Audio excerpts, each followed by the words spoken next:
waaw salaamaaleykum sama mbokk internet yi comme ni ñu koy faral di defee rek ñu ngi fii ci Boune seet suñu benn xarit suñu doom day suñu leader nekk ci politique di si yëngu ñu gën koo xam si ñànku mu nekk ci parti PDS di liggéey bu doy waar te ñoo ngi fas yéene waxtaan ak moom ci wàllu réew mi fi mu toll politique bi ñëpp gis nañ ni muy doxee mu am ci loo xamante ne war na ko cee wax ñu ngi àndaat ak yéen fii seen site internet Yone Dame TV dañ koy jox mu présenté boppam après ñu continuer waxtaan bi gannaaw ñu ngi lay ziar. waaw maa leen di delloo ziar di leen jaajëfal te di leen sant di leen gërëm di rafetlu donc émission bi ñu am nii te xam naa ni Sénégalais yi bëri du ñu teewlu surtout politique yu mag yi ñoo xam mel ni maître Abdoulaye Wade ak Karim Meïssa Wade parce que dañoo nekk si benn parti boo xam ni mi ngi tudd parti démocratique sénégalais muy le PDS. xam naa ni ku ko xamul it dégg nga ko ndax parti boo xam ni dafa yàgg ci jamono depuis 1974 ba léegi maître Wade mi ngi fi te boobu ba léegi mi ngi fi am lu mu fi def am jaloor yu mu fi def yu bare indil ñu démocratie nga xam ni xeex na ko 26 ans liggéey ci Sénégal aussi ci fukki at yeeg ñaar loo xam ni kenn ku nekk mi ngi réccu léegi di wax ni lan moo tax maître Abdoulaye Wade dem. parce que bu njëkk ba dañu doon Wade yàq na mais bi mu demee tey jii ba dem la Sénégalais yi doo ko xam lan mooy njëriñu suñu maam Abdoulaye Wade te ñu koy ñaanal yàlla may ko gudd fan may ko wér. ñu am suñu benn candidat aussi muy wax Karim Meïssa Wade donc ñu koy ñaanal it donc yàlla dimbali ko ba lépp loo xam ne Abdoulaye ñu koy xaar ci parti bi bu ñëwee ak ci Sénégal mu def ko fi. ñoo ngi dugg ci PDS 1995 fekk nañu jënd suñu carte de membre kon yàgg nañ ci parti bi avant muy accéder au pouvoir ñu dëkk ci benn département boo xam ni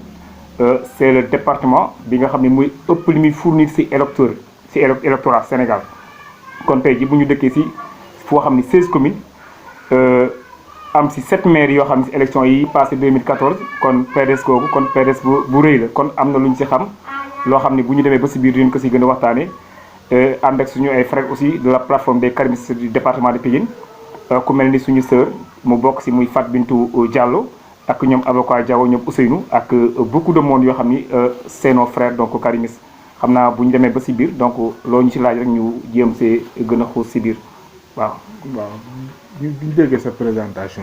bi nga dalee dugg ci politique yàgg na ci PDS nga mës a nekk comme politique. léegi am na beneen parti boo xamante ni yaa ngi ci doon liggéey avant nga ngay dugg ci PDS. waaw ñun PDS ñun moom rek lañu xam moom lañu nàmp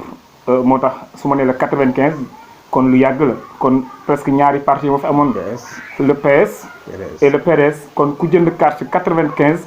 kon jàppal ni kon te mosul génn ci parti bi jàppal ni kon moom ci PDS ci la nàmpe ci PDS ci la jàngee lu bari te parti boobu bi mu ñëwee aussi Sénégal yëpp xam nañ donc njëriñam muy maître Abdoulaye Wade réeréwul kenn xale bu am 2 ans sax boo ko laajee maître Abdoulaye Wade mu ni la mi ngi nii suñu doom yi nga xam ne amuñu sax 2 ans fu ñu gisee photo Abdoulaye Wade le maître ñu ni mi ngi nii kon ñun parti boobu la ñu nekk te jàpp nañ ni bëgguñu ko sax génn ndax politique bi muy def mooy politique bi nga xam ne moom la àdduna bëgg parce que démocratie la woote tabax réew mi la woote defar réew mi la woote kon kooku ku ko jàpp donc je pense que amoo feneen loo fay wuti budul xanaa nga xiif comme ni gars yi def rek bu ñu xiifee dañuy ñëw lekk ci bu ñu paree ñu dem seen yoon ñun nag loolu yàlla bu ñu ci yàlla donc boole ci mbir yooyu waaw parce que ñun it ay waalo lañ am na waalo yoo xam ni donc ay góor lañ ay jàmbaar lañ te duñu mas a trahir lu mu métti dañuy toog ñu xaaral donc kañ lañuy jël nguur gi te jàpp nañ ni yàggatul daal parce que ki fi nekk yàq ni lépp daal waaw. bu ñu déggee sa wax dafa mel ni da ngay rëccu lu tax Abdoulaye Wade dem. waaw rëccu bi Sénégalais yëpp ñoo mujj rëccu parce que dañ ñoo nax ndax.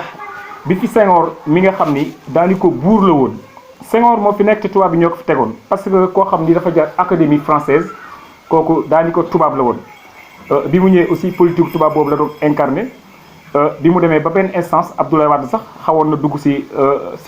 parti am pour au moins am lu mu doon jàng parce que boobu benn parti bu Senghor yoroon la donc ñu bari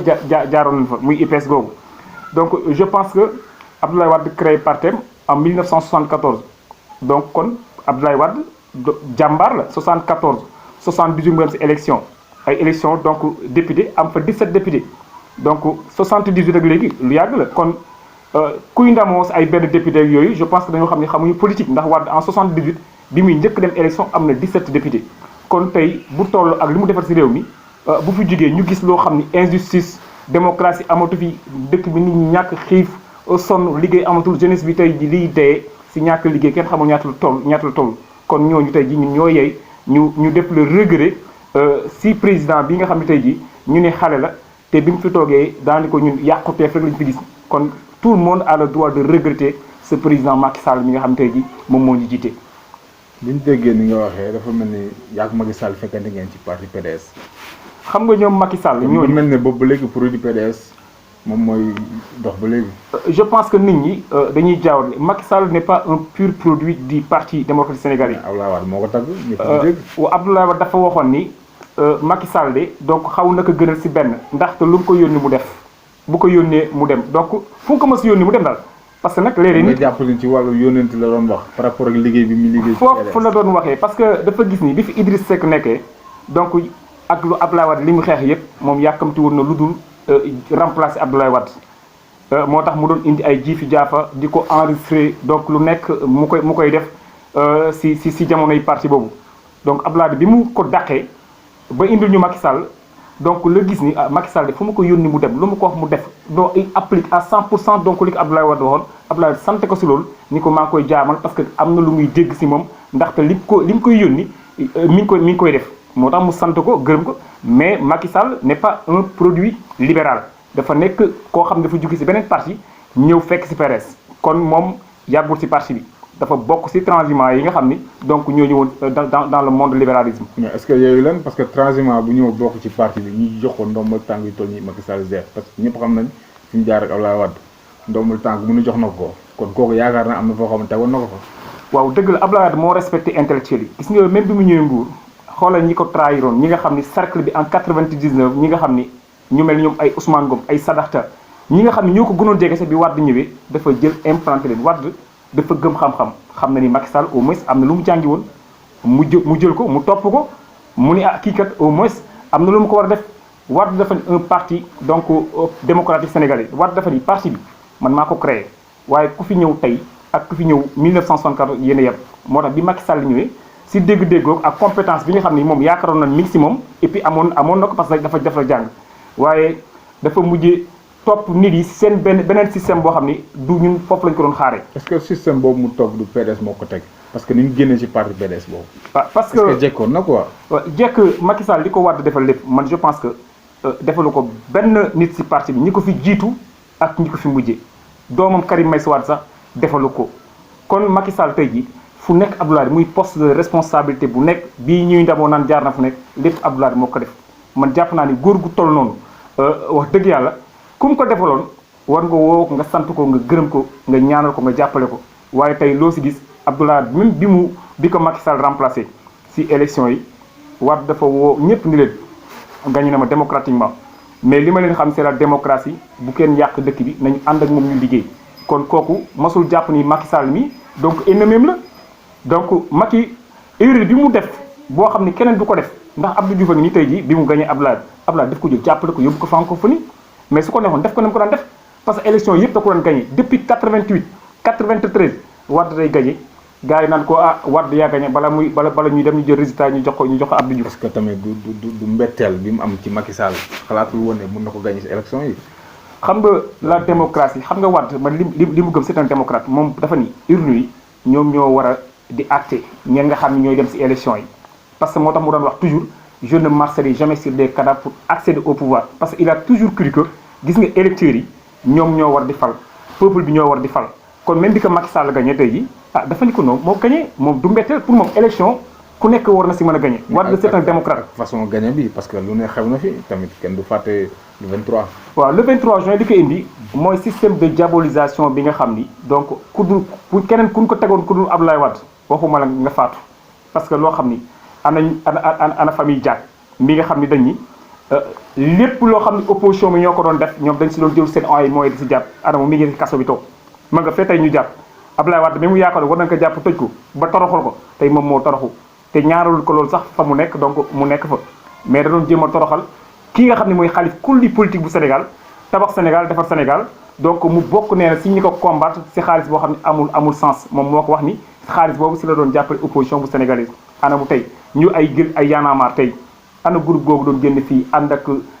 di dugg ci télévision yi di wax di créer ay rassemblement ana Youssou Ndour mi nga xam ne da doon organiser ay manifestations yoo xam ni danaan ko indi carte Abdoulaye Wade donc boo ñëwee daf lay may concert gratuit kon Abdoulaye ñu ko xeex du Macky Sall parce que je pense que population bi ñoo mujj a topp ci ay communication yoo xam ne ay rappeurs lañu ay waykat ba indi fi ay jafe-jafe taar réew mi su ko defee ñi nga xam ne ñëpp tey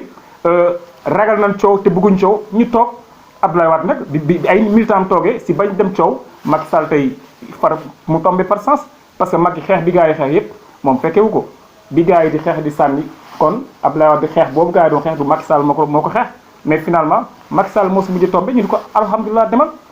man daal je pense que Abdoulaye Wade c'est un démocrate bi waa ji gagné nee na ko la démocratie la jëlal nga toog def na li mu war a def mais Macky Sall moo deful li mu war a def kon Abdoulaye Wade dañ ko wax ngàcce ngalam encore une fois di wax le PDS ngàcce ngalama. mais bi ñu fàttali ko bi Macky Sall jëlee nguur gi Abdoulaye Wade toog na mu ne comme produit PDS la yàlla def na gagné na ma ñun PDS nañ ànd jàppale ko ci liggéey bi mu doon liggéey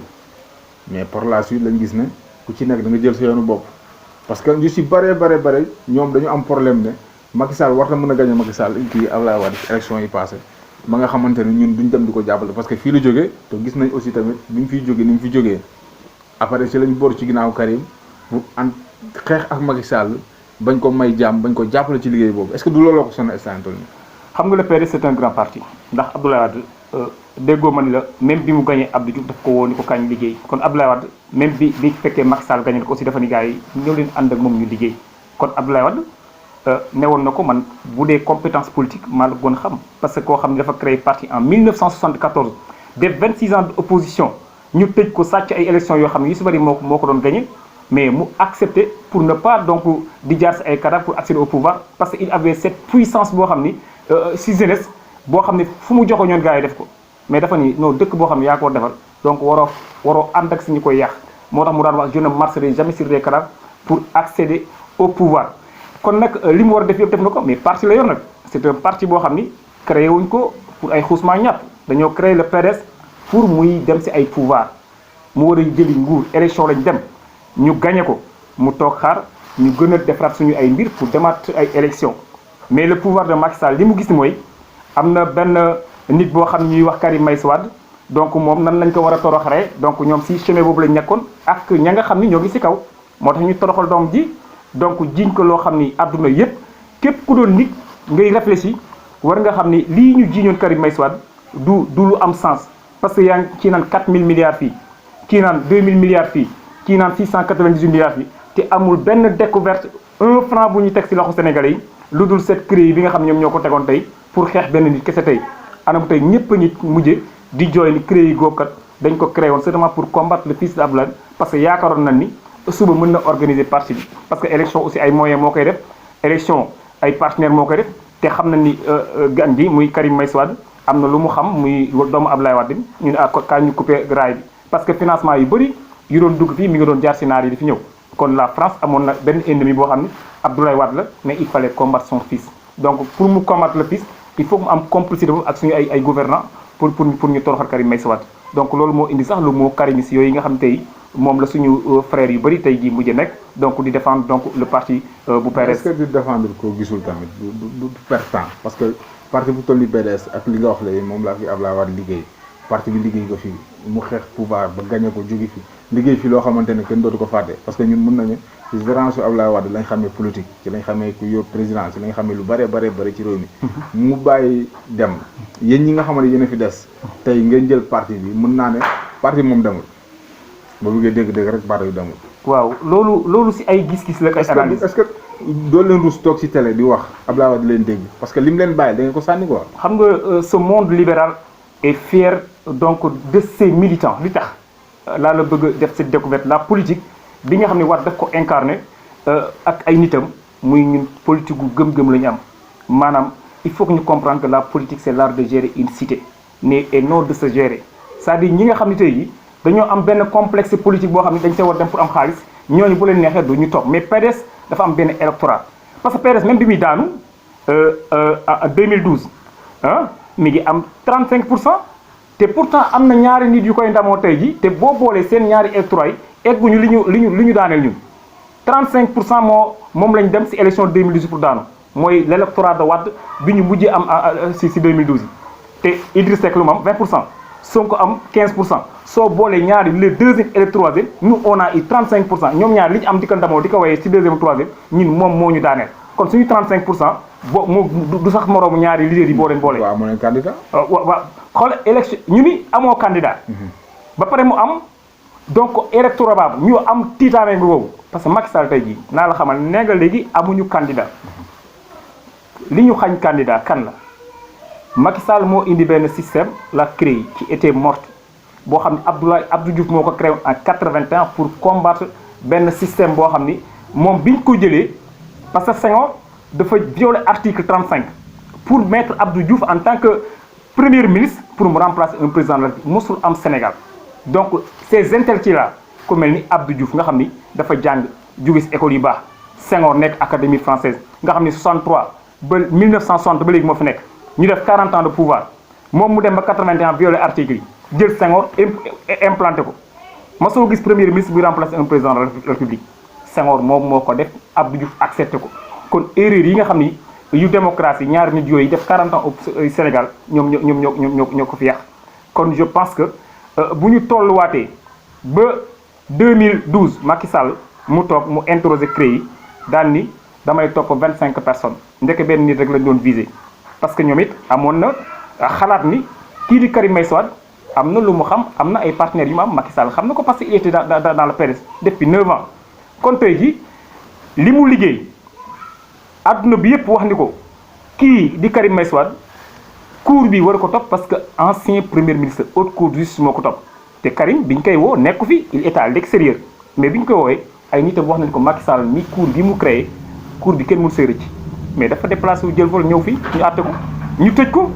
mais sans preuve amul benn preuve bu ñu wane benn sénégalais yi ni preuve baa ngi ni Ablaye ni tekk toog wan ni su ma si duggee sax ñu ne ah doom ja lay faral mu ni tekk toog di xaar Macky Sall ak ay machine am ñu créé ba tëj Karim Meïssa Wade si tëj goo xam ni amul kenn koo xam ni nitu république nga bu si ànd bu dul naa fekk politique yi peut-être parce que am nit yoo xam tey ji Karim lay dérangé mais tey ji dérangement boobu taxoon ñu dindi Karim Meïssa Wade ba génne ko Sénégal ay 2 heures du matin donc état bu responsable génne nit ay 2 heures du matin jëlal ko vol spécial yóbbu ko kooku bu ñuy kaas rek ñun kooku la ñuy wax ni que tu n'es pas normal parce que suñu doom la même bu dul nitu parti pour politique sax war nga xam Karim Meïssa Wade doomu Abdoulaye Wade la bu ñu ko doon génne population bu fekkee ay nit dëgg lañ dañu Macky Sall la ñu attaqué ñu ko tu ne devais pas donc exporter doomu Abdoulaye Wade dem yóbbu ko Qatar donc erreur yooyu mu teg ñun en tant que ay démocrate ñun la wan leen ay preuve mais gisuñu benn preuve ba 2019 bii tey yi ñan ñooñu gën a rey il faut ngeen xam aussi ñan la parce que 25 yooyu mu jëloon Karim kese lañ si jël anañu ñeneen ñoo nga nekk ay PCA ñoo nga nekk ay ministre ay Oumar Sarr anañu. mais parce que parti PDS dafa dox bi. waaw merci boo fekkee da nga jàpp ni doxul parce que dañ am fu leen teg ñoom Oumar Sarr mënu nekk un coordonnateur de ce parti le PDS Abdoulaye dénk ko lépp CREI topp ko ñu dindi immunité parlementaire am ni ko dañ la war a jàpp Ousmane Ngom ñu war ko jàpp dindi immunité parlementaire am Abdoulaye Baldé mi àndoon ak Karim Meïssa Wade doon liggéey ak moom ñu dindi immunité parlementaire am ana ñu tey ji ñoo ngi si wetu Macky Sall kon tey ji dafa am benn machine boo xam ni ñenn ñi état bi dafa ñu ko dénkoon dicté pour ñu kat téye Karim Meïssa Wade alors finalement feeñ na finalement xam nañ ni ñi doon téye naan bu leen wàcc bu leen xeex bu leen def dara Karim léegi mu ñëw suba mu ñëw ginnaaw suba mu ñëw ak Wade dénk leen lépp kon ñooñu ñoo trahir le PDS bu Karim tey ji donc raté 2019 dafa fekk ñoom seen loxo mi si biir parce que Macky Sall kese mënul xañ donc le PDS ce grand parti moom mu xañ ko bu du bokk élection 2019 li ma jàpp ne moo ko tax mooy da ngeen jël benn nit rek favoriser ko muy Karim Wade koo xamante ne nekku fi kenn dégg ko ci dara bi ci biir ba mu génnee prison ba léegi ma ngeen toog Europe di dunda bàyyi leen fi ngeen di ñefe kon yaakaar naa bu élection jotee parti politique ni PDS war na mën a aussi tànn benn candidat boo xam ne dina ko demal élection soit mu gagné soit mu perdre mais du yoon parti bu toll noonu bañ am candidat est-ce que du ñooñu looloo tax ñu def. xam nga le PDS yaa ngi wax ni candidat bi nekku fi et que ñu gis ni PDS élection bu fi ñëw moom mooy jël deuxième élection maire yi fi yëpp moom mooy deuxième élection boo demee assemblée nationale PDS nga fa gis kon tey ce PDS là ñu ni candidat bi nekk fi kon ça veut dire que PDS du individualité mais c'est un groupe PDS dafay travailler sur 522 communes ñun du ay partis yoo xam ni comme ay mouvement lañu parce que yii du ay parti ay parti yoo xam ni benn leader moo si nekk PDS ay multi leader ñu dem congrès lañ dem parce que suñu parti dafa am si nu muy doxee bay boo nit ñi xam loolu dañoo dem congrès fal Karim Meïssa Wade 2013 ñu fal ko mu nekk suñu candidat fédération yi fal Karim boobu amoon na coow. amul coow parce que ñun ñoo fa si salle bi parce que nu muy amee coow si élection yoo xam ni ay urne la et télévision internationale yëpp ñëw y avait plus de ay 50 et quelques chaînes de télévision yu fa nekk bi ñuy fal Karim Meïssa Wade nous on était dans la salle kon tey jii dañ koo fal démocratiquement et parti bi noonu lay doxalee ay fédération c'est pas à Abdoulaye Wade de décider qui sera ou qui ne sera pas donc le candidat du PDS ay fédération ñoom ñoo ñëw ñu fal ko ñu ni Karim Meïssa Wade bi gars yi déposé ñu nekk ay 3-4 Karim Wade ñëw gagné leen gagné bu métti ñu ni ko yaay suñu candidat. xam naa dañuy dem suuf la ñëwaat. parce que xam naa ne sa yaram tàng na te aussi am na lu bëri loo bëgg a wax. waaye kon dañuy dem publicité après ñëw si deuxième partie bi. amul problème.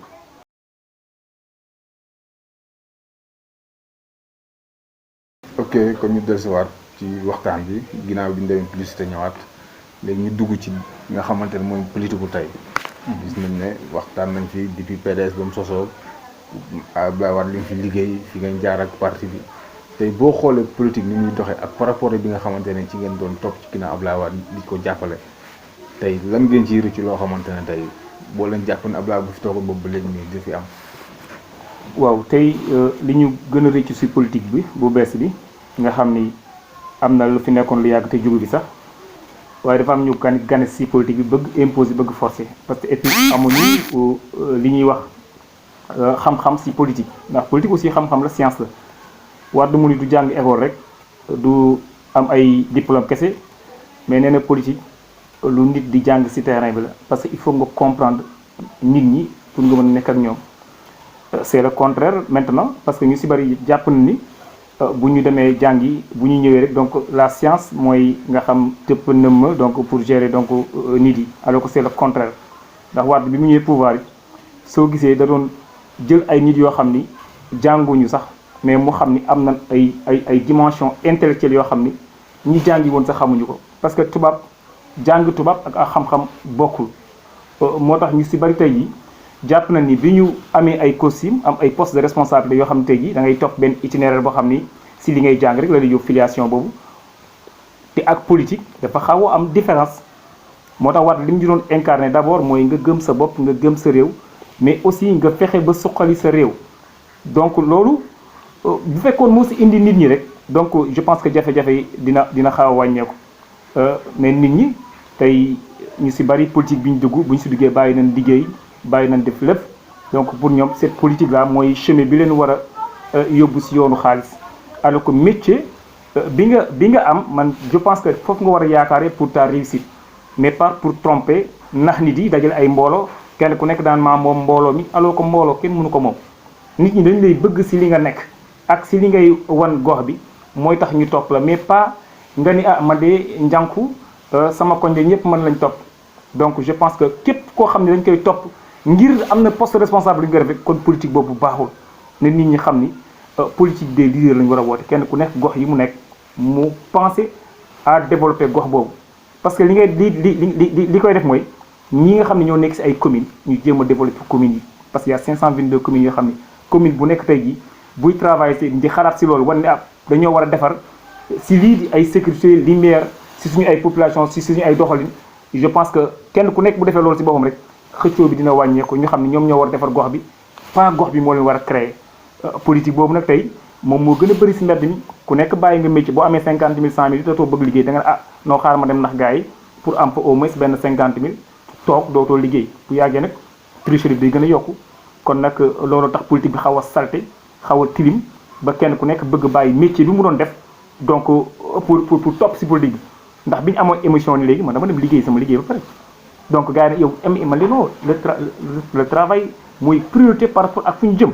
manifestation bu ñu koy fekk nga nekk si liggéey ba pare nga dem wàcc dëkk yi dañoo nekk ay pays de sous-développé kon nañu jiital liggéey ñoo xam ni loolu moo war nekk idéologie parti yi parti dafa dañ ko war a organiser pour mu suqali gox bi ak nit yi fa nekk mais pas ñuy jël nit ñi bëgg leen def ay grenier donc kaay sànni ma rek pour exister politique boobu nag loolu ngeen jàppee gën a si parce que boo xoolee tamit tey koo xamante ne da ngay liggéey rek dañ naan la politique moo gën a gaaw pour am xaalis. waaw loolu xam nga yàgg na fi daal moo tax yàgg na fi xam nga wax joo xamante xam ne nga parce que léegi da ngay gis sax da ngay gis jeune boo xam dafa nekk ci kon di dimbali ay nit nga jékki-jékki mu créé benn mouvement benn leader gis ko daf ko ci wetam 2 ans 3 ans après mu commencé yor oto yor 4x4 commencé dugg fu ne système boobu est-ce que duñ ko jéem a génne ci xelu Sénégalais yi du yomb parce que nit ñi concours boobu la ñuy nekk def jéemuñu créer ay nit dañuy jéem a créer de la richesse alors que pour man benn nit boo créer bu baax donc dafa am njariñ nga créer nit koo xam ni amul benn xam-xam si li mu nekk nga jox ko xaalis da koy yàq askan wi looloo tax si li ñu leen dénk bu ñu xamul li tax ñu dénk leen que comme nos esclaves ñun waruñu daw di leen topp quel que soit le leader bu mu mën a nekk ñun dañuy incarner ni leader bi gën dama am gëm-gëm ak pas-pas ni suñu àndee war nañ mën a développer lii man loolu lay toppee nit pour man dama ni dañoo war ni nan lañu war a def ba Sénégal demandoo dans un ensemble loolu nag je pense que moo war a tax nit ñi dugg si politique parce que dañu la politique c'est l'art de gérer aussi la cité bu la cité di soxla woon nag tey jii mun lii de wax dëgg yàlla tu n'as plus de temps yaa ngi organiser yaa ngi jéem a jàpp donc lii de tu mérites ce salaire kooku moom dina tax mu ne garaawul xaar ma toog ma jéem a xool pour liggéey à leur place je pense que moo tax ñu leen di fay c'est nos esclaves commencé par les institutions yi nga xam ne ñoo gën a nekk si kaw que ça soit le président de la République ay nit ñooy voté ni ko dañoo bëgg nga téyel ñu xaalis bi nga organiser ko wàcc ko société bi boo demee assemblée nationale dañoo fal ay député du Macky Sall moo ko fal du keneen peuple yi ñooy choisir dem sànni ji parce que électeurs yi ñoo ëpp ñi nga xam ñooy parti yi kon ay millions de cartes bu ñu falee nit dañ ko war di suivre bul ni rek PDS sa nekk rek ba lu mu def nga ni ko baax na bu defee lu baaxul ne ko li nga def de baaxul bu nekkee APR di def loo xam ni yoon bi mu la jëmee ne ko yoon bi nga jëmee baaxul parce que mënu ma la fay suma xaalis dénk la jox la ay milliards ñuy saboter suñu xaalisu dëkk après ñun ñu xool naan ñun ñoo far si parti bi lañ bokk ak wala bokkuñ si parti xaalis moom PDS moom d'accord na non xam nga cadre yàq xaalis rek xam nga d'accord yàq xaalis xam nga bu fekkee dañoo dem dans le cadre général xam nga nous parlons donc de cette société d'abord que ça soit PDS ñun fu yàq nekk dañuy bokkuñu fa yàq fu mu nekk di leen ko classé dañuy yàq baaxul parce que bu fekkee dañoo nekk si république yoo xam ne suba Sénégal daani ko dëkk yu bëri tey romb nañ ko ay Rwanda romb nañ ko ay Mauritanie tey jii si wàllum Covid bi sax romb na ko c'est que ñun ñoo xamul ñun ñu fal ñan lañ c'est-à-dire nit ki mënoo ko fal ba pare topp ko di ko yalwaan da nga ko war a fal ba pare di ko suivre par rapport ak li ñu ko jox si lan la koy def mais c'est le contraire fii Sénégalais bu ñu si wootee ji nga fal nit yaa ngi ko jox presque oto buy yor 45 millions di ko fay presque ay 1 million 500 et quelque wala nangam nga jël président nga jox ko budget après nga topp di ko tàcc mais kooku yow yaa koy mën si erreur du mu nekk kon dañu bëgg population yi jeunesse bi ñu xam ni nan adhéré parti politique yi mais aussi ñu wax leen ni lii ngeen di def donc baaxul bay boo ñu lay mere muy sa leader muy beneen leader ñoo seem Sénégal pour ñu defar ko faaw ñu am ay nit yu réfléchir yu bëgg dëkk bi pour ñu defar ko. looloo trompé Sonko bu mu yaakaar ne mën naa réew mi ko dal ko tey. waaw xam nga loolu li ko trompé mën na trompé ku nekk. parce que dafa am wax joo xam boo wax ju am solo. muy politique da ngay dem jàngi rek ñëwaat. waay nekk loo xam da ngay wàcc ci terrain bi xam ko mais Sénégal pour nit nekk fi candidat da ngay jóge Europe ñëw rek yor sa xaalis créer sa parti dugg ci benn kii après yow ñu jox la mairie bi wala soit ñu jox la parti bi loolu est-ce que du loo xamante ne aussi dama ko war a xoolaat. xam nga parce que Sonko mën naa ne. ñu si bari tey bi ñu ko xamee. élection yi passé la. d'accord am na poste yoo xam ne géré woon na ko fi mu ngi doon liggéey mais ràññewuñ ko woon bi nga xamante ne élection yi ñëw na mu génn ñu dàq ko ci lu commencé génne ay mbóot comme ni ngeen di def nii rek du sulli ay mbóot yoo xamante ne da ngeen ko nëbboon bi ñu fi nekk. xam nga li ma lay wax rek ni politique Sonko ñun suñu ay morom la rek daani ko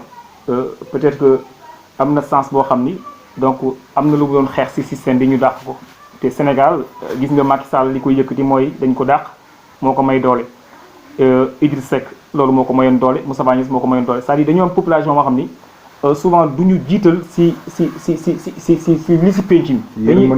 yërmande bi ñuy topp moom mooy tax ñu indi ñuy créer le militantisme boo xam ni dañ koy jaaree ci yërmande. au lieu que ñu kon loolu ñu nar a dal ci Karim parce que Karim mën naa ne yërmande moo tax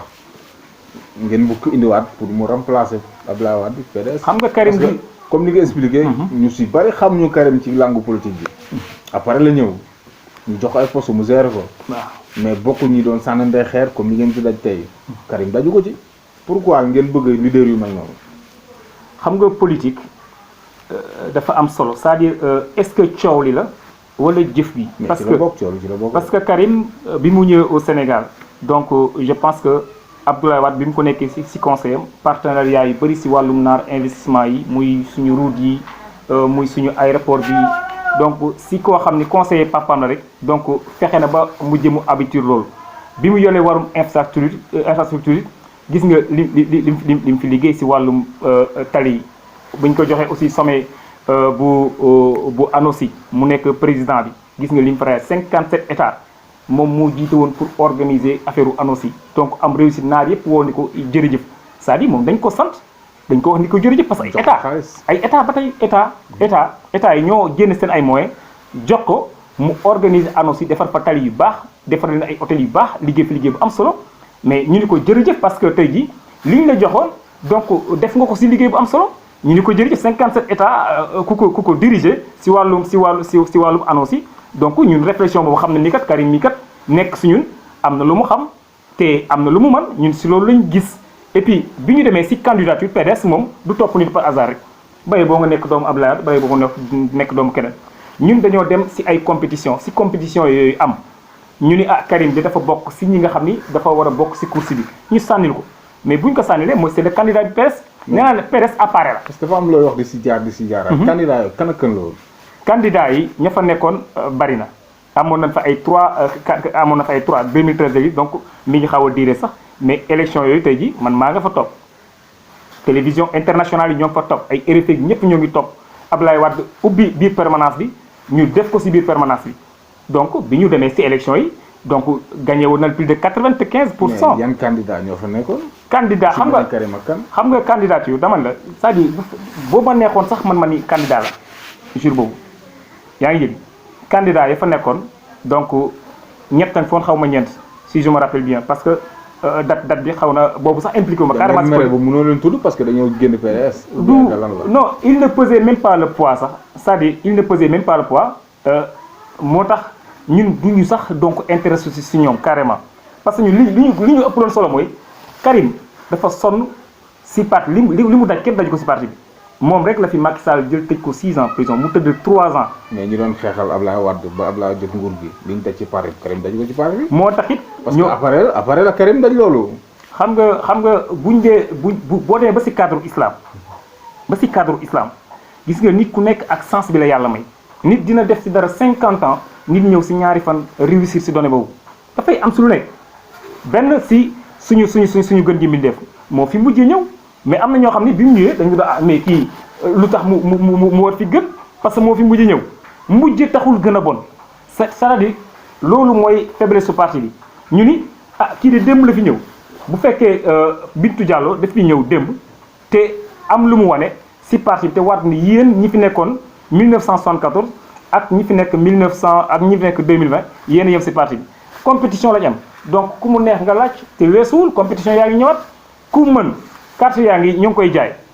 bépp nit bu wuuru sa bopp fédération yi bu ñu ñëwee boobaa njànk bu ko nee mu ni candidat la Karim candidat la keneen candidat la kon comme ay élection moo ko faroon te ñu ngi jëmaat si wàllum beneen élection pour d'autres candidatures boobaa ku ëpp sa doole ku ëpp sa morom doole ñu farati la rek mais ñun instance mi toll Karim mooy suñu candidat parce que moom lañ faloon donc loolu daal laa xam ni ñun c'est un candidat bi boo xam ni référence la parce que adduna bi yëpp dañ ko setal parce que li ko Macky Sall ak gouvernement ak état yi ñëpp ji ñoon ñun duñ ko nangu dañ ko setal te mënul ñëw Sénégal boobu ba léegi aussi duñ nangu ne setal nañ ko. waaw parce que état Sénégal dafa am fu mu jaar pour génne ko génnewu ko par hasard dafa génne 2 heures du matin wutal ko carte d'identité wutal ko passeport yóbbu ko bi ñu demee dañoo nangu ay kayitam teg ñoom ñoo jëloon ba ci élection yi passé Karim devait être candidat mais ñu dindi ko ci fichier bi mais alhamdulilah. parce que Karim fu mu nekk nii léegi daani ko jotaat na ay droit si 21 août bi passé 5 ans yi Macky Sall yaakaaroon ni bu si écarté Karim Meïssa Wade moom dina def mandat ba pare donc loolu far l'histoire tey ji def na ko dem na ba Karim 21 août bi passé la nekk électeur et éligible donc le PDS tey ji peut compter encore si ce Karim Meïssa Wade mi nga xam ni ay nit ñoo ko sat boobu institut ñoo ngi wax mi ngi am mais ñoom ñëpp ñuy fecc di tëb di fecc alors institut boobu tey moo mujj tuuru si Khalifa Sall institut boobu tey moo tuuru si Sonko institut boobu tey ñoom ñii nga xam ne tey yi nga jàpp ne kaawu Karim kaawu Khalifa Sall ak Sonko injustice la. mais parce que eux ils dansaient bi ñuy jàpp Karim Meïssa Wade dañoo wax Khalifa Sall ni ko mais le cas de Karim loolu si xalaat mu ni il faut laisser la justice faire son travail ñu ni justice mooy dëgg moo fi gën nañ ko bàyyi mu def lu ko neex léegi moom def na lu ko neex jàpp Karim amul benn preuve boo xam ni jox teg na ko Sénégalais yi parce que Dubaï Port la waxoon Karim moo ko moom le Dubaï Port qui faisait plus de 400 milliards ñu ni moom moo ko moom anam fu mu mujjee gars yi ne bu leen ñu fontoole Karim fu muy jëlee loolu Dubaï Port ah ñu jël ay këru Abdoulaye Wade ni ko Karim Wade moo ko moom kër yoo xam ni ñoo mag juddu Karim Meïssa Wade état Sénégal jël ko dugal ko si biir ah mais bi ñu demee lu dul ay chaînes yoo xam ni suñu soxnaam sa yàlla na ko yàlla yërëm donc lañ am ay bijoux lu dul ay bijoux donc jëlewuñ ko woon si Karim Meïssa Wade amul 1 franc bu ñu war Sénégal yi ni Karim moo ko jël. mais est-ce que waroon na nangu grâce kon. grâce amu fi peine bi moo jeex parce que def nañ li leen neex. mais nee nañ dañ ko may grâce. Karim ñu param patay ko yóbbu. non état Sénégal dafa am lu mu doon njëkkanteel bu gars yi jaawatle dañ ko Nations Unies dañ ko joxoon délai wax ni ko kii il faut que tey ji ngeen jox ko ay droit parce que da ngeen ko tooñ et puis da ngeen ko war a fay mais comme dafa bañ a dëgg googu mu nëbboon Sénégalais yi mu bañ Sénégalais yi xam ko mu ni dafa mu indi moo grâce loolu tax mu def ko gracier mais Karim masul wax ni dafa bëgg ñu gracier ko état Sénégal moo imposé grâce boobu te ñun grâce bi Karim def na soxlawul grâce ñoom ñoo def li leen neex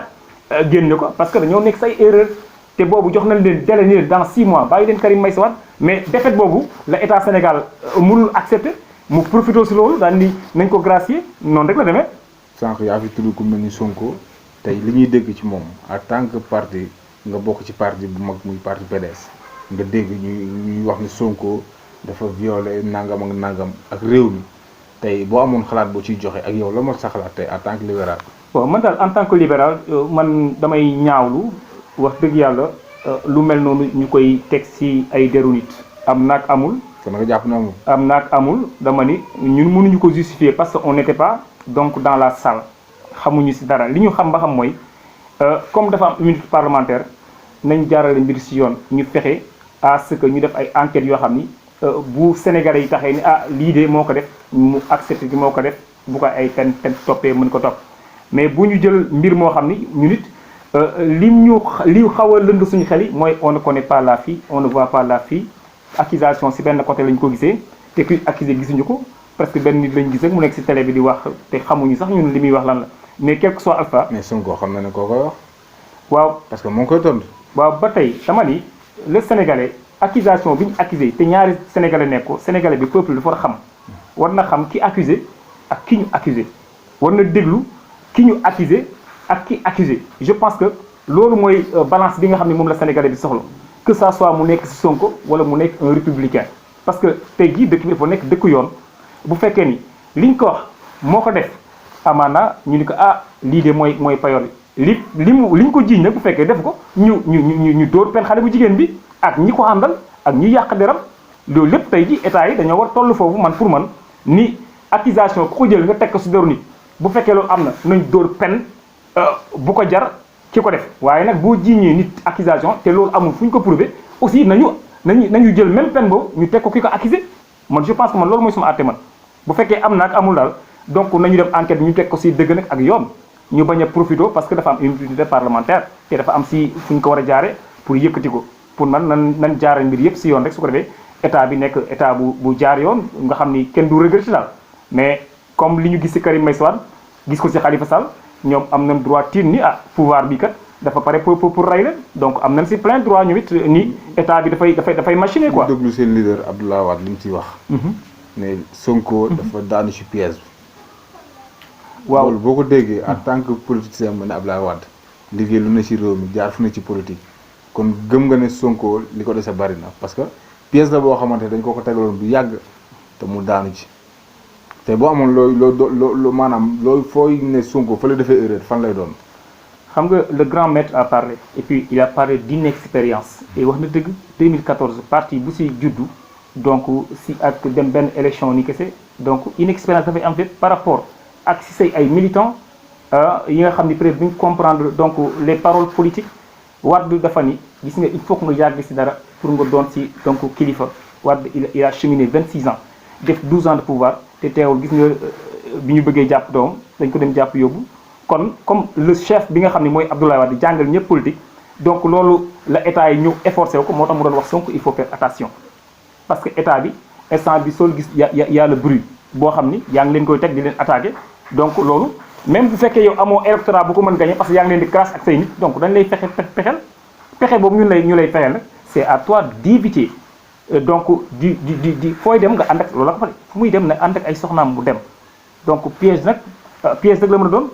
donc bu fekkee di état yi tey ji loolu ñoom réussir nañ ko donc xam ni def nañ lu bon aussi quoi bu fekkee ñoom ñoo ko def femme bi aussi bu fekkee ni loolu si ay pièges moo taxul mu jóg aussi ñoo def na lu ñaaw je pense que muy Sonko muy keneen yii politique yu salte yi dañ ko war dindi suñu ay askan ñu xam ni lii buñ ko tuumaal nit te même amul dafay topp nit ki abadan kon je pense que li Abdoulaye Wade waxoon rek donc pour ñëpp la ko waxu ko pour Sonko kese wax na ko pour man mii wax na ko pour Fatoumata wax na la ko pour yow dans ce monde nañu moytu les pièges de nos ennemis parce que ñi la jege ñoo lay rey saa su ne ndax Karim ñu ko rege ñu ko jege ñoo ko rey ñi mu jëloon def leen ay avocat def leen ay coordonnateur tey ji ñoo rey parti bi donc Abdoulaye Wade ñi mu yaroon ñoo ko rey kon nag pièges yooyu nga xam ni donc mi ngi ko doon digal en tant que leader bu mu naw donc na ko moytu quoi je pense que li Abdoulaye Wade wax ñoom dañ ko si war a sant gërëm ko si mais leçon boobu c'est pas pour Sonko c'est pour tout le monde man loolu laa jàpp quoi ni Abdoulaye li mu waxal war na ko wax quoi. tey duñu wax ba jeexal te duñu dugg ci wàllu mbas bi. ñu gis na feebar bi lëmb na réew mi tey PDS ban tànk lañ ci taxawee parce que boobu léegi gisuñu leen ci dara loo xamante ni def ngeen ko pour jàppale Sénégalais yi da ngeen toog seen ruq rek ne yéen a ngi liggéey pour ñu jëmal seen parti kanam mais parti bi mënut a jëm ci kanam te réew mi doxul tey ban taxawaay ngeen ci war a taxaw tant que parti bu toll ni PDS de jàpp naa ni si mbas mi président Macky Sall sax li Karim def si mbas mi moom defu ko si parce que Karim lu mu dee wóor na ko ni que naa lay yóbbante ay kits d'une valeur de 250 millions bi Macky Sall di joxe ay fukki millions Karim dafa joxe 250 millions le leader du PDS amul benn leader boo xam tey ji demoon na ci élection yi passé boo xam ni joxe na fi loo xam ni donc nit ñaa ngi koy wax Karim rek moo ko fi joxe bu dee suñu maire yi muy ñoom Bara Gueye maa ngi leen di saluer de passage gis ngeen ci mbas mi ni ñu ci taxawoo liggéey fi liggéey bu am solo génn ay moyens donc jàppale askan wi nga dem ci Jidday Thiaroye ko ñoom Cheikh Dieng def lu am solo génn ay moyens jàppale leen nga dem ci Ndiaga Niang donc mu def la même chose nga dem ci Ablaye Diop mu def la même chose nga dem ci maire de Rufisque nga am 100 millions la génne muy le frère Daouda kon mbas mi ñun liñ ci def waa maire APR yi defuñu ko ci kon l'état du Sénégal war na wax PDS jërëjëf ndax combat boobu dañ see xeex bu am solo ndax 250 millions bu ko PDS rek génnee donc loolu am na njëriñ. Karim moo ko génne. waaw xam nga Karim buy génne dara parce que c'est un leader boo xam ni fi papam doon jaar lay jaar ndax day jàmbaar mu génne ay moyens jaaree ko ci parti bi ñu yóbbu ko état Sénégal ñu jox leen ko kon bu ko joxee daf ko joxe au nom donc du PDS kon lépp lu muy def en tant que suñu leader bu Ousmane Sonko defoon dara parce que ngeen di wax bu Macky Sall defee en tant que APR te suñu xaalis lay joxe ña c'est l'argent du contribuable Karim dafa dem liggéey ñàkk mu génne 250 millions mu jox état Sénégal et je pense que bu ñëpp defoon ni Karim Meïssa Wade wala ñu def ni suñu maire yi ak suñu honorable yi et je pense que donc les choses vont aller donc vite quoi. Idi fekk Macky. waaye Idi dafa xam nga li ñuy wax en voulant trop gagner on risque de tout perdre kon Idriss Seck li mu doon wër naan 4e président donc far Macky Sall ñëw doublé ko donc amatul xalaat et puis comme mi ngi jëm mag et puis vous voyez que amul ay militants élection yi passé biñ naan jàmbaar la 20% la yóbbu loo xam ni chiitu Abdoulaye Wade am na ko plus 15. mais présenté wu na loolu kay du dara. waaw si 5 candidats élection yoo xam ne on a plus de 3000 et quelques xaw ma partis ay 300 et quelques partis Macky Sall fexe ba indi 5 yow ngay jël 3e di ko bàkkoo bu jëlee 3e ñaar lañ raw kon kay loolu du concours bu baax concours boo xam ne dañu naan kii jël na 2 kii jël na 3 sur combien de partis élection Wade bi ay 14 partis ñoo amoon ah ba élection balay baax nga teg candidat yu am solo yu am doole nga ni man jël naa P jël naa 2 wala jël naa 3 ñu ni ñaata ñoo si des nga des na 18 wala 17 mais jël naa 3 ñu ne la kan ak kan nga raw nga ni Madické Niang ak Issa Sall alors que ñu bëgg nag seen yëkkat seen mbagg. kon nga jàpp ñu ñooñu waruñu woon présenté wu parce que dañu ay politiciens li leen Wade waxoon la ñu waroon def nee na leen vous n'avez pas le poids de battre Macky Sall donc li ngeen war a def mooy da ngeen war a fexe ba ñi demoon ci parrainage bi yëpp ñu indiwaat leen ñu Macky Sall accepté élection yoo xam ni leader yi ñu génne woon yëpp ñu bokk ak Khalifa Sall ak Karim Meïssa Wade ñoom ñu accepté woon ni ah loolu de lu war a mën a nekk la mais bi ñu demee ba si biir donc si seen ay pièges bopp ñoom ñu xalaat ni bu Khalifa bokkee ak Karim kon ñoom ils n'auront plus de sens parce que ils comptaient sur l'électorat du PDS avec les karimistes ñu ne ah bu ñuy bokkul de ñun nañ dem jege Abdoulaye Wade rek su ko defee mu joxe benn feu Abdoulaye Wade waxoon na leen vous ne pouvez jamais gagner Macky Sall si fichier bi parce que man dama xam politique dafa yàgg si politique il leur avait dit que Macky va vous gagner à 58%, mais gagner leen 58% ñu ñëw na Abdoulaye moo ñu jàppalewul Abdoulaye a dit que de ne pas voter Macky Sall et Madické Niang donc l'essentiel kenn ke fu la neex nga dem ñu dem ñu dóor leen dóor yi metti ñu ne Abdoulaye Wade ak PDS ñoo seetal kon ça veut dire que ñoom wóor na leen ni Abdoulaye Wade mi bokkul ak électorat bi toog moo raw électorat bi voté kon Abdoulaye Wade mi nekkoon 6e candidat nañ jàpp ni sax moom mooy 2e par rapport ak ay. loolu moom boo ko waxee wax ju yàqu la rek parce que tamit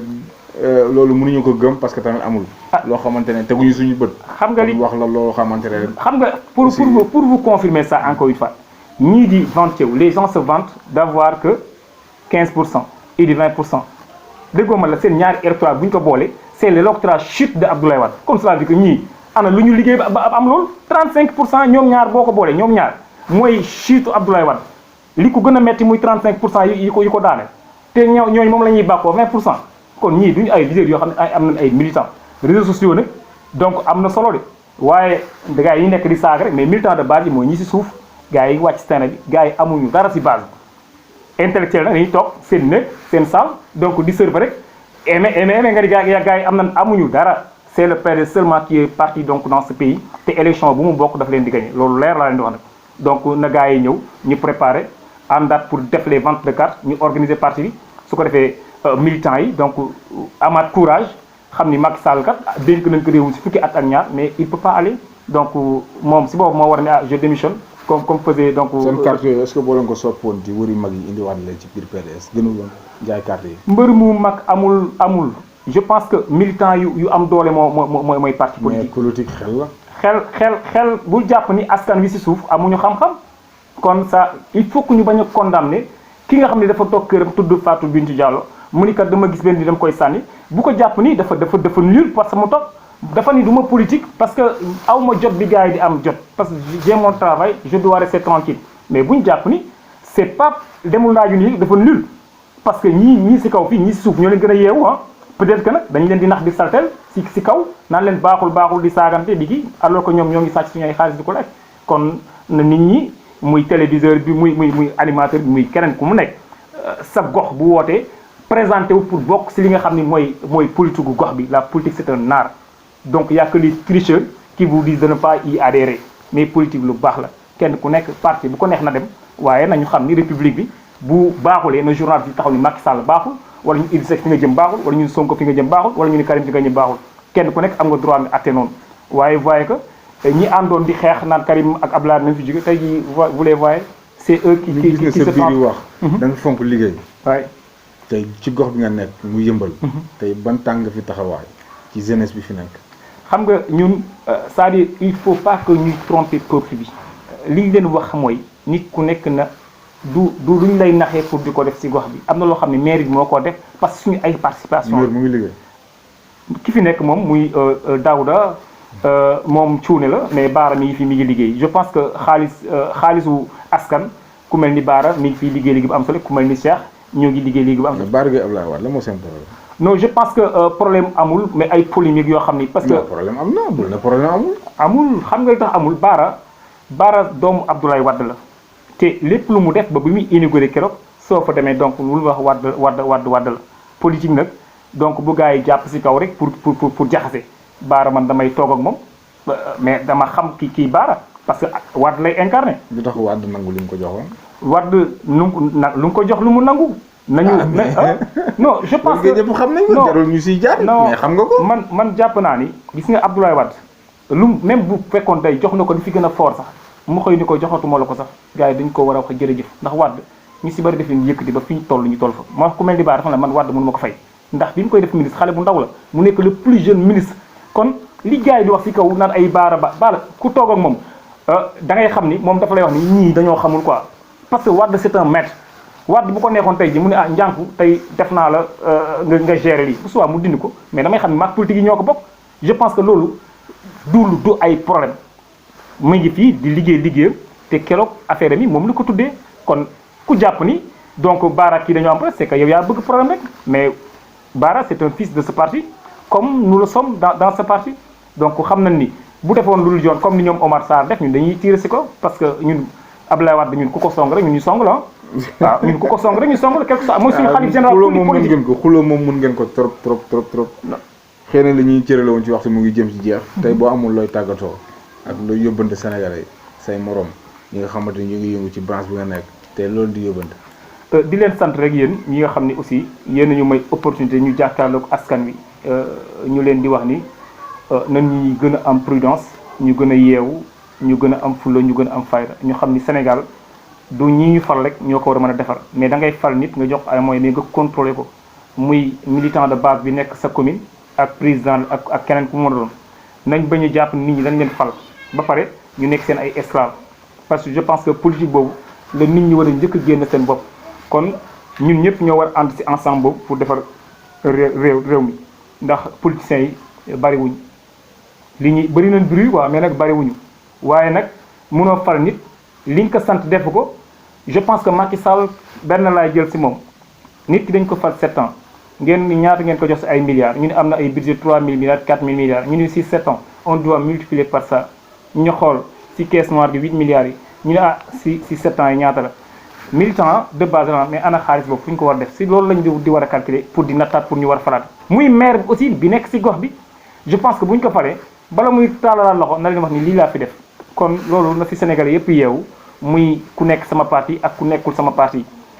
parti bu nit nekkit na xam ne réew mi mooy li ëpp solo et ñu jiital compétence yi ak amour yi te bañ a dem ci sensation yoo xam ne amul benn njëriñ mais su ko defee nag di remercier encore donc suñu sœur muy Fatou Bintou mi ñu mettre en relation ak yow muy une karimiste une lionne koo xam ne aussi elle fait un combat de principe parce que comme ni ñu ko waxee rek ñoom bëgguñ sax feeñ ci écran yi parce que te loolu bari ci PDS te dañoo bëgg Abdoulaye Wade mu jaral leen lu nekk mais ñu ngi leen di encouragé yéen it seen li ngeen nekk suba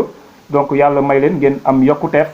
mu am avancement ngeen am yeneen évolution nit ñi gën a gis liggéey bi ngeen di liggéey parce que je pense que koo gis rek ñi la commencé pour jëm kaw Wade a dit dans ce monde dafa bëgg ñoo xam ne dañuy jógee ci kaw jëm ci suuf mu ne yéen ñëpp a tolloo même pas l'essentiel c'est d'exister donc loolu laay ñaanal donc sénégalais yëpp di sant donc la plateforme des karimistes département de Pikine bi nga xam ni aussi dañ fay liggéey bu am solo donc di jaajëfal tous les sénégalais donc di leen sant di leen gërëm. waaw di nga tàggatoo comme li nga wax léegi rek ci ki nga xamante ni moom moo ñu dalal fii ci kër gi. bu ñu defee fi émission bi. muy Bintou di sama goro. parce que sama magu jabar la. maa ngi koy sant bu baax a baax. mais aussi tamit di ko gëmloo ne politique moom. boo ci bëggee nag il fallait que ngay génn. ñu lay xam di la gis. moom wax dëgg kenn du ràññal léegi bëggam ci Abdoulaye Wade. mais réew mi toll foo xamante ne tey parti bi nga bëgg di ko xeexal. day laaj ngay génn di génne nit ñi di la gis. ngay wax mais boo bëggee toog sa ruq rek bëgg li jënd lépp du xaw a yomb ni nga ko bëggee. kon ñu ngi koy ñaanal jàmm rek di ñaanal aussi te ki nga xamante moom mooy borom këram. di ko ñaanal fi mu nekk yàlla may ko jàmm. parce que tamit yàlla baax na daal. tey boo amoon tey loo xamante ne tey fàtte nga koo wax te ñu waroon la ko laaj lan la. liñ ma fàtte laaj te waroon ma ko laaj mooy PDS. wala Macky Sall ndax dina bokk say élection ndax Macky Sall mi ngi. est-ce que élection dina am. élection dafay am parce que Sénégal lañu nekk Macky Sall moomu ko bu ko neexee yii nag mën na di poussaat ñu comprendre ko parce que le mode de corona est là et le peuple a compris que y a trop de morts et moo tax ñu koy comprendre ci enjeu boobu waaye am na dëkk yoo xam ni ñu ngi dem say élection ñoom nag suñu askan wi ñu toll askanu revue de presse la dañuy déglu ci revue de presse rek donc ñoom rek la ñuy déglu jéemu ñu dem ressourcé wu. mais élection nit ñaa ngi koy def donc calendrier bi na ko respecté mu dem sa ay élection parce que xalaat na ni bu demee sa ay élection municipale buñ ko gagné donc dana ko metti lool et puis amatul sax ay militants de base yoo xam ne ñoo koy représenté donc on le comprend et ñoo ngi koy ñaanal ci loolu aussi quoi parce que je pense que ak corona ñoom ñoo ngi langaamu waaye bu ñu demee ba 2024 yaakaar naa ne corona du fa yegg boobaa dina ay solution su ko defee suñu candidat yi mën nañu ñu présenté wu ñu gagné ko parce que loolu daal mooy li fi sës kon na respecté calendrier électoral bu Sénégal bàyyi nit ñi ñu bokk Karim mën a bokk ci élection yi Khalifa Sall mën a bokk ci élection yi Sonko mën a dem ci élection yi ko defee moom mu génn si élection yi ndax waru bokk si élection yi su ko defee ñett ñooñu ku si gagné rek après ñeneen ñi ànd ak yow ñu liggéey Sénégal pour d'autres 5 ans ku gagné war nga jël daal man daal loolu laa amoon. lu may ñetti question réponse am nga liggéey. oui moi je travaille man depuis 99 ba léegi maa ngi si liggéey bi waaw. looy liggéey. man je suis entrepreneur bâtiment je suis agent commercial si laa nekk nii je suis un chauffeur aussi. tey lan moo la gën a naqari ci àdduna bi. Sénégal li ma si gën a naqari rek mooy suñu leader politique yi nga xam ni dañuy nax base boo xam ni kenn ku nekk mi ngi sol yëre naan la yow la gëm te taloo leen kon loolu ñoom ñoo war a yeewu su ko defee ñu respecté ñi nga xam ni xamuñu leen gisuñu leen te di jooy ngir ñoom kon ñoom nañu bàyyi naafeq politique yooyu ñuy naxee gars yi te ala askan woowu ak xaalis woowu ñu koy delloo askan wi su ko defee kenn bañ a sonn quoi. lu la gën a neex Sénégal. Sénégal li ma si gën a neex mooy dëkku jàmm la ndax yaa ngi nii tey la ñu doog a gisee mais maa ngi la considère comme un frère et c'est ça qui est le Sénégal kon Sénégal googu bu ko gars yi yàq quoi nañ jàpp ni politique dafa gàtt quoi kon bu fi jugee ñun yaakaaruñu ndax dunduñ si politique yaa ngi nii ak kii kenn dundu si politique kon politique ñi siy dund ay presque ay ñeenti nit juróomi nit lañ donc bëri bruit rek donc politique de bruit boobu moom rek lañ yëkkati si kaw dem si télé yi wax lu leen neex dem seen yoon. kuy sa idole. sama idole c'est maître Abdoulaye Wade donc le grand le khalife le colis politique. waaw sa woykat Sénégal kan la. sama woykat. suma woykat moom c'était Thione Seck ndaxte dafa doon way da daan wax way wu diglewul xamlewul dootu loolu ay way ay naxaate la moo tax ma yàggoon di ko déglu muy sama woykat quoi ndax xam-xam lay waxe tey lu la gën a naqari ci sa dund loo xam ne da nga ko dund yow. sama dund li ma naqari mooy. donc xam ne boo ko xalaatee rek dafa am fu bëri fu mu lay yóbbu. waaw li ma tey lan la woon. mooy sama jàng gi ma dagg rek boo xam ni tey jii maa ngi doon def ay série scientifique te bi may dem Limamoulaye en 94 et j'étais parmi les meilleurs élèves mais ay nit ni ma noo booy fii doo am mu ni ngay paas ay 100 francs kaay dagg sa liggéey bi nga dem ñu wan la métier kaay dagg sa jàng bi ñu wan la oto kaay dagg sa jàng bi alors pour quelqu'un qui optait pour être un pilote moo tax ma doon def série S1 doon def les mathématiques et les sciences physiques loolu mooy li ma gën a naqari parce que ñi ma si nekkaloon tey ji yàlla dimbali waaye c'est le destin ils sont devenus ay nit yu puissants te ñoo bokkoon kaas koo si gis tey jii ñenn ñi ay patrons yu mag la ay directeurs yu mag waaye teewul ni ñun li ñu gëmoon ñun wàccuñu ko dañ ni la richesse donc c'est dans la tête quoi nga wàcc nga lekk sa somme bi moo ma gënal ma wàcc di lekk yëfu jàmbur quoi kon loolu mooy regret bi nga xam ni donc regretté naa quoi lu tax ma dagg sama jàng sama professeur yi ñëw di ma wuyi xamuñu ci fan laa nekk ba ma demee sama ko tàggu ma leen dama jóge Pikine rek dem Cambérène nekk si oto yi ñu wax ma leen non man bàyyi naa ñu wax ko fa sonn et ça moi je l'ai regretté parce que fii ma nekk nii doon samay kii quoi mais nag yàlla mooy def loolu daal mooy def loolu c'est le destin. am nga soxna. am naa soxna waaw. amoo ñaari doom. am naa ñaari doom macha allah. tey sa soxna boo doon wax ak moom loo koy wax. mu muñal jëkkëram comprendre ko xam ni dafa nekk si terrain boo xam ni terrain politique la dinañ ma saaga ndax nit ñi bëgguñu ko dëggu parce que moi j'attaque tout le monde loolu ñëpp di wax parce que man xaw ma ku nekk sama parti ak ku nekkul sama parti dama nit ñu bàyyi di def ni di ay jaam nit ñi bu nekk si terrain bi liggéey il faut les reconnaître ma ni heureusement que des cartes sont là pour ñu xam ni ñi dul wàcc si base bi dinañ bëgg wàcc si yéen te bu ñu wàcc si yéen bañ leen parce que ki nga xam ni bi nga ko joxee mu am doole dafa ni du ñëw si yow kon boo ko ëppee doole yi militant donc pour jaay say carte donc concours la ak moom ba li mu bëgg nga ni moom laa bëgg c'est la politique du leader man politique boobu laa gëm moo tax si ñi ngay def nii man ñi suuf laay yëkk jëm si kaw sama ay publication je suis dans l'internet donc publication yi ëpp ñooy def du leader yi man ñi ndaw ñi laay jël di yëkkati si kaw su ko defee ñoo xam ni base bi am na ñu fi nekk ñoo xam ni dañ leen war gën a jox cër muy comme ni ngeen def nii tey ji liggéey bi ngeen liggéey am ñu nekk si télévision yi mag yoo xam ne tey ji donc ay relation rek lañ fa dugal mais li ngeen sonnee di si jàpp ni te état yi ñooñu leen mënoon gën a jàppale muy les PME mais duñ ko def ñi leen di tagg ñi leen di taasu donc ñooñu lañ ëpp li ñuy jox lu ne waaye ñun bu fekkee ni taggaate moo ñu nar a may jël xaalis wala gis dëgg doo ko wax man damay ñaan si borom bi man yàlla buñ ko am parce que man je pense que adduna bi akhiru zaman lañ nekk